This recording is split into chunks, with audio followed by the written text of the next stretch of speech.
మంత్రి సీతక్కకు మాజీ మంత్రి తలసాని శ్రీనివాస్ కౌంటర్ ఇచ్చారు. ఆరోపణలు చేస్తే బాధ్యతగా చేయాలన్నారు. ఇథనాల్ కంపెనీతో తమ కుటుంబానికి ఎలాంటి సంబంధం లేదన్నారు. గత 2 రోజులుగా ఇథనాల్ బాధితుల ఆందోళన చూస్తుంటే కాంగ్రెస్ వైఫల్యాలను తప్పిపుచ్చుకోవడానికి సీతక్క డైవర్షన్ పాలిటిక్స్ చేస్తున్నారని మండిపడ్డారు. తమ కంపెనీ అని నిరూపిస్తే ప్రభుత్వానికి రాసిస్తామన్నారు తలసాని. ఆ ఇష్యూలో పిసిసి ప్రెసిడెంట్ గారు, మంత్రి గారు, ఒక ఎంపీ గారు మా కొడుకు డైరెక్టర్ ఉండని, మాకేదో సంబంధం ఉందని వాళ్ళు ముగ్గురు కూడా బాధ్యత గల వ్యక్తులు. ఎలిగేషన్ చేసేటప్పుడు కొంత బాధ్యతగా చేస్తే మంచిగా ఉంటుంది.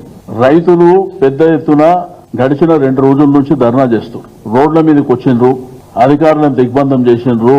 ఇవన్నీ మనం టీవీలో, పేపర్లో చూసినటువంటి అంశాలు. ఆ ప్రాబ్లం ఏంది సాల్వ్ చేయాలంటే గవర్నమెంట్ ఏమి ఇనిషియేటివ్ తీసుకుంటుందో తీసుకోవాలి.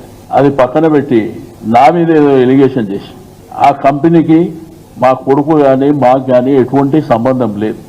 రెండోది మీరు ప్రూవ్ చేస్తే మీకే రాసిస్తాం.